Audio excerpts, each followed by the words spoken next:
Okay, good day everyone, especially to you Doc Cecilia Baroga. So our group po, we choosing the issues about the petrodollar system and its impact on the Philippine economy. So ito yung napili namin dahil ito yung nararamdaman natin sa ngayon dahilan sa sigalot ng dalawang bansa ng Iran at saka US, halos buong bansa naapektuhan po in terms po sa oil productions. So ano ba talaga yung petrodollar? So petrodollar is the international spending or investment of the country's revenues from petroleum exports. So it generally refers to the phenomenon of major petroleum exporting state and earning more money from the export of crude oil than they could efficiently invest their own economies. The resulting global independencies and financial flows from oil producers back to oil consumers. So, can reach a scale of hundreds of billions of dollars per year, including the wide range of transactions in a variety of currencies, some page of the US dollar, and some not. So the petrodollar system is an agreement where oil is sold in US dollars, so reinforcing the dollar's position as the world primary reserve currency. So dito sa Philippines, so the system affects the economy due to the country's reliance on exporting oil.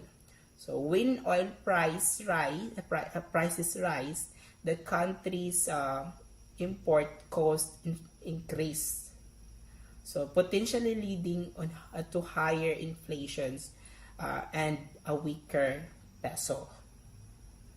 So raising oil prices drive up demand from dollars, weakening the peso. So this impacts sectors like transportation and industry, so which really on imported oil. And now let's move on the first question of these issues. The first question, what is the particular system and how does it influence the Philippine economy? The petrodollar system is a global economic arrangement in which oil is priced and traded primarily US dollars. This system was established in 1970s through agreement between the United States and major oil-producing nations such as Saudi Arabia. So as a result, countries around the world must hold US dollars to purchase oil, making the dollar the dominant global currency. So, ano yung mga global economic influence ng mga katanungan na ito? So, at the global level, the petrodollar system has several major effects. Yun yung mga effects niya. So, the first one is to strengthen the dominance of the US dollar. Since oil is one of the most traded commodities, global demand for dollars remain high. So this gives the United States significant influence over international trade and finance. So it also shapes the global monetary system. Many countries align their policies with US financial decisions, particularly those of the Federal Reserve, because changes is US interest rates affect global capital flows, exchange rates, and inflation. And also, it contributes to global economic stability, but also vuln- vuln- vulnerability while it provides a standardized system for trade. It also means that global economies are highly sensitive to oil price tax and geopolitical tension. And we have also the four impacts in the Philippine economy. So we have first is inflation and cost of living, uh, exchange rate, trade balance and foreign reserves, and economic vulnerability. When we say inflation and cost of living, oil prices directly affects transportations, electricity, and food costs. When global oil prices rise, the inflation increases, making basic goods for expensive, more Filipino household. Ito yung nararamdaman natin ngayon. Dahil sa pagtaas ng oil, tumaas din yung mga bayarin natin sa kuryente, tumaas din yung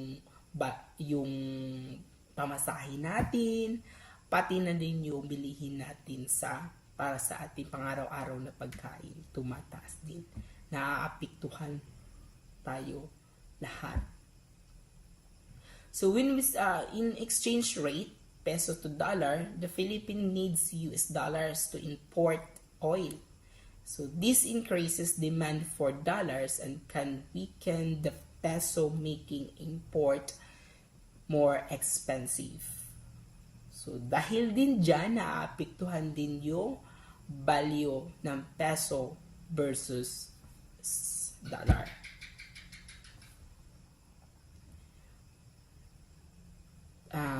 Next is trade balance and foreign reserve. So higher oil prices means the country spends more dollars on imports, which can widen the trade deficit and pressure foreign reserves.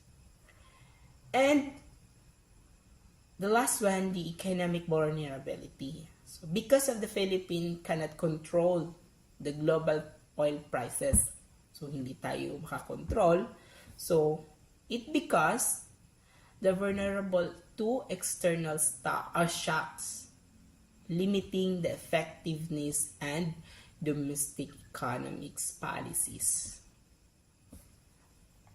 That's all that's four effects of the Philippine economy.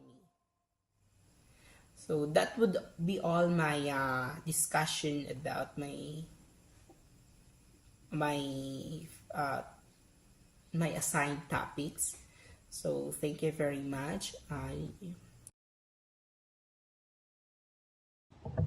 Assalamualaikum. Good day everyone. Today I will discuss the topic, what role does the Philippine government play in managing the economic effect of global oil trade? So first, let us understand that the Philippines is not an oil producing country. This means we rely heavily on imported oil from other countries. Because of this, any change in global oil prices directly affect our economy, especially the prices of oil, transportation, food, and other basic goods. Grabe po mga ma'am sir, ramdam na ramdam po natin yung mga nangyayari ngayon. Lahat na lang po nagmamahal. Sana po ay may hangganan po yung ganitong situation kasi mahirap talaga po yung ganitong situation. So, mayroon tayong key rules. First is price regulation and monitoring. Ang Philippine government ay may rules sa pag-monitor ng presyo ng fuel sa pamamagitan ng mga ahensya tulad ng Department of Energy. Kahit ng oil industry sa Pilipinas ay deregulated dahil sa Oil Deregulation Law, ibig sabihin, hindi direktang kinokontrol ng ating gobyerno ang presyo ng langis. Hindi rin po sila totally hands-off. Ang ginagawa po ng government ay binabantayan ang galaw ng presyo ng langis. Kapag may price increase, kailangan ipaliwanag o i-justify ng mga oil companies kung bakit sila nagtaas ng presyo. Ito ay para siguraduhin na transparent ang pricing, walang overpricing o panamantala sa consumer. Sa madaling salita po, kahit hindi direkta nagsiset ang presyo ang gobyerno, sila naman po ang nagmo-monitor at nagbabantay para maprotektahan ang mga mamamayan laban sa hindi makatarungang pagtaas ng presyo ng langis. So next is taxation and revenue adjustment. Ang Philippine government ay gumagamit din ng taxation para sa petroleum products para maka-adjust sa epekto ng global oil trade. Gamit ang ahensya tulad ng Department of Finance, ang gobyerno ay nag-impose ng taxes. Halimbawa, ang excess taxes sa ilalim ng trend law. Bakit ginagawa ito? Una po, para makalikom ng revenue na pwedeng gamitin sa iba pang government programs. Pangalawa po, para kontrolin ang epekto ng presyo ng langis sa ekonomiya kahit hindi nila direktang kinokontrol ang presyo. Sa madaling salita po, ang taxation ay paraan ng government para mapanatili ang fiscal stability at magkaroon ng pondo para sa public services kahit nagbabago-bago ang presyo ng langis sa ating bansa. So next po is subsidies and social protection. Bukod sa regulation at taxation, ang Philippine government ay nagbibigay rin ng targeted subsidies at social protection programs para sa mga sektor na pinaka-apektado kapag tumataas ang presyo ng langis. Halimbawa po, sinusuportahan nila ang public transport drivers para hindi masyadong tumaas ang pamasahe. At farmers at fisherfolk para hindi masyadong tumaas ang gastos sa mga productions. Kadalasan, ang mga programs na ito ay ipinapatupad kasama ang tulong ng mga ahensya tulad ng Department of Social Welfare and Development or DSWD. Layunin nito ay pahupain ang epekto ng inflation sa ordinaryong mamamayan at matulungan silang makaraos sa panahon ng mataas na presyo ng fuel. Sa madaling salita po, ang subsidies at social protection ay paraan din po ng gobyerno para maprotektahan ang mamamayan laban sa biglaang pagtaas ng presyo ng langis at mapanatili ang economic stability sa pang-araw-araw na buhay. Yan lang po. Assalamualaikum warahmatullahi ta'ala wabarakatuh. Good day everyone. I am Julaida M. Wanday. So to continue with question number 3, the fourth key roles in managing the economic effects of global oil trade played by the Philippine government is the energy diversification and policy planning. Here, to reduce the dependence on imported oil, the government promotes alternative energy through Renewable Energy Act of 2008, also known as Republic Act number 9513. Itong law na to supports the use of renewable energy sources tulad ng solar, wind, and hydropower. By investing in these energy sources, the country can stabilize long-term energy costs and reduce its reliance on imported oils. At dahil dito, hindi ganong naapektuhan ng ating economy kapag tumataas ang global oil prices. The fifth one is the foreign exchange and economic stability. In here naman, the oil is traded globally in US dollar under the petrodollar system. At dahil dito, the Philippines must pay for oil imports in dollars, making the country sensitive to exchange rate changes. Dito na pumapasok yung role ng ating Bangko Sentral ng Pilipinas. So here, the Bangko Sentral ng Pilipinas plays an important role in managing foreign exchange reserves and controlling the inflation.